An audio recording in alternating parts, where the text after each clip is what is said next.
সম্মানিত দর্শক শ্রোতা, তারাবি নামাজে তেলাওয়াতকৃত সূরাগুলোর সংক্ষিপ্ত ধারাবাহিক আলোচনার 13তম পর্বে আমরা সূরা মরিয়ম ও সূরা তাহা নিয়ে আলোচনা করব।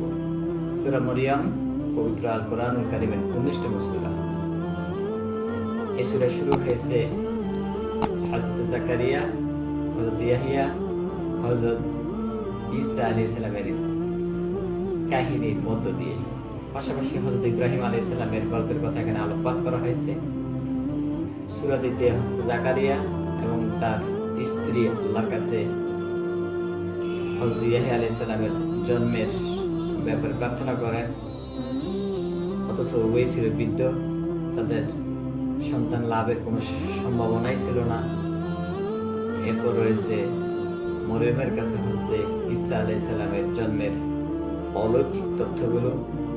হযরত মরিয়ম সালাম ছিলেন কুমারী। হযরত ইব্রাহিম আলাইহিস সালামের কাহিনী এখানে উল্লেখ করা হয়েছে। হযরত ইব্রাহিম আলাইহিস সালাম তার পিতার সাথে তর্ক এবং মূর্তি পূজাকে প্রত্যাখ্যান করার কাহিনী এখানে বর্ণনা করা হয়েছে। আল্লাহর প্রতি বিশ্বাস, তার আদেশ পালনের উপর গুরুত্ব আরোপ করা হয়েছে। তার বাণীকে প্রত্যাখ্যান করে তার জন্য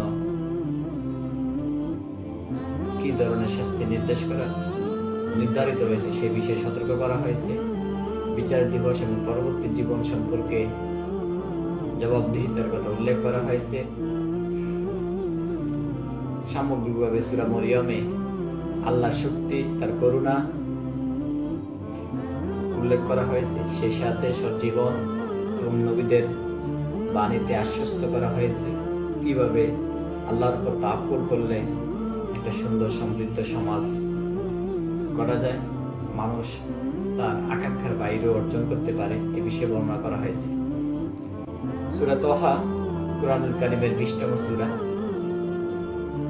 এই সূরা শুরু করা হয়েছে হযরত মূসা আলাইহিস সালাম আল্লাহর সাথে কথা বলার জন্য সিনাই পর্বতে মুখোমুখি হওয়ার গল্প নিয়ে।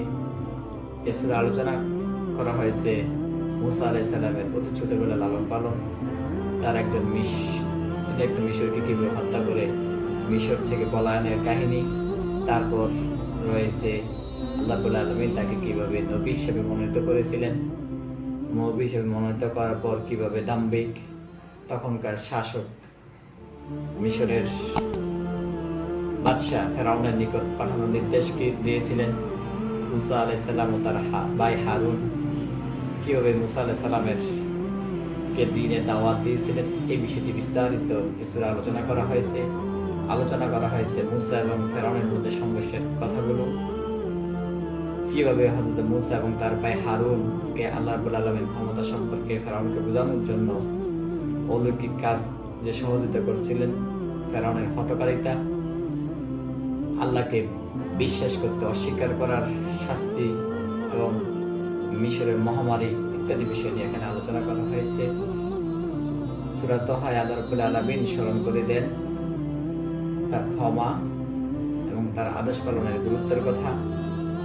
যারা আল্লাহর বাণীকে প্রত্যাখ্যান করে, তার বাণীকে অস্বীকার করে, অমান্য করে, তাদের জন্য ভয়াবহ শাস্তি রয়েছে, এই বিষয়গুলো বর্ণনা করা হয়েছে।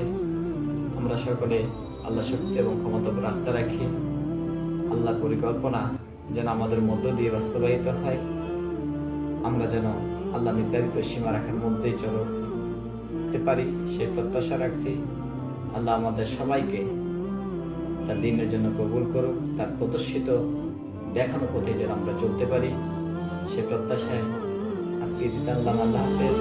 আসসালামু আলাইকুম ওয়া রাহমাতুল্লাহ।